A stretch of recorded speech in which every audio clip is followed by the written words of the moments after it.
One of my favorite games of all time, probably my second favorite, is the game Don't Starve. Now, it is probably the hardest game I've ever played, and it really shows one of the many approaches to difficulty, which I may end up making a series about, depending on how well it is received. Now, difficulty in the game can stem from three main approaches that can overlap with many different variations, being adaptive, strategic, and skill-based. This video explores the adaptive form of difficulty. We have to, adapt to the scenario given to you. In Don't Starve, this is achieved by having a randomly generated world with lots of randomness. So if a tree guard randomly appears, you have to adapt and fight the tree guard with whatever the world gave you. Now, everyone should know what adapting means, so let's go over the things that Don't Starve does to make things difficult alongside the adaptiveness. The game has no tutorial and rarely tells you anything, and the info logs in the scrapbook don't tell you how to do anything, just that it exists and the quotes from your character. You don't know Deerclops exists until you see him. Same with everything else. Now, you could watch strategy guides like from the epic YouTuber TheBeard777, but if you're not doing that, you have to learn how many hits you can get in before an enemy attacks. Learn what foods come from what recipes. The game does give a bit more information nowadays, just helping you remember recipes, but it's still much less than many other games. And it also never tells you what to do on your first game, besides, don't starve. You probably won't realize that caves are really important or that winter sucks until you get there. And now, after you know all this, you can still have your struggles about, when will the hounds appear?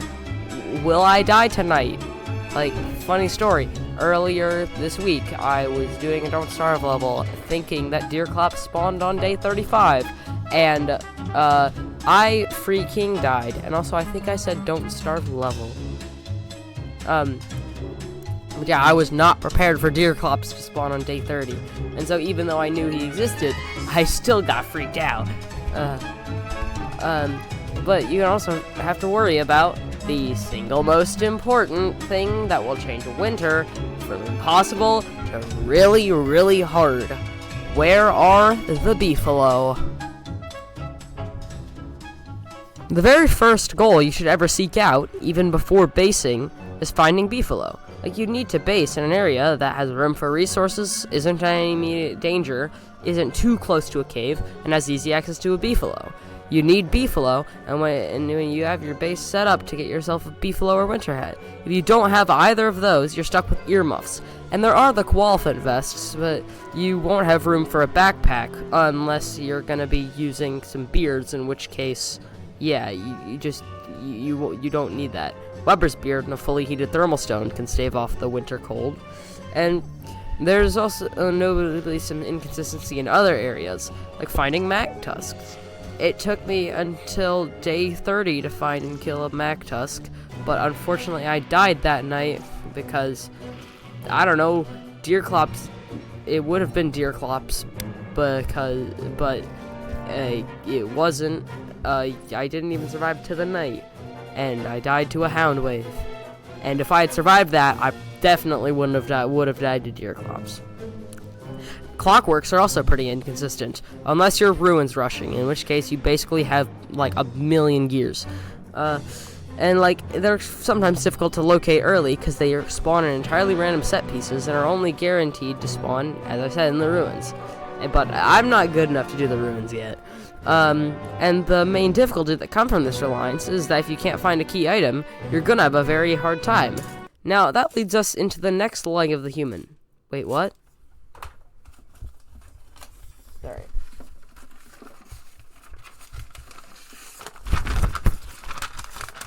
There we go. I got the wrong page. It's from the freaking cannibalism department. Don't ask why it's there. Now that leads us into the next core to difficulty in Don't Starve.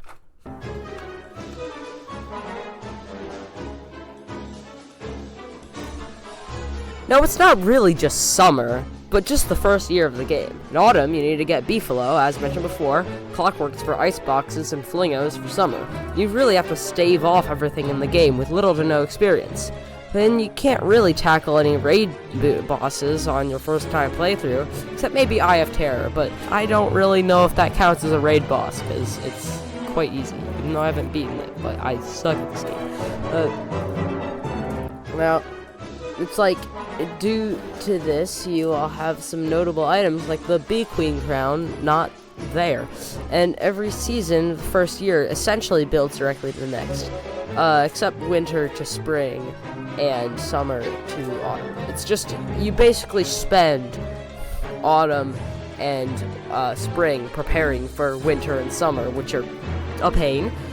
And the second autumn, besides Bearter, doesn't have much major threats. And now it means after the first year, besides occasionally fighting a giant at the end of the season, you won't really have to do much on the surface and can dedicate a lot of time to killing the Fuel Weaver or Champion. And maybe try to base in the ruins, although we'll get to that later. And now we have to explain the thing throwing summer for a loop, basically making it so that you really can't do this in summer. It's Antlion.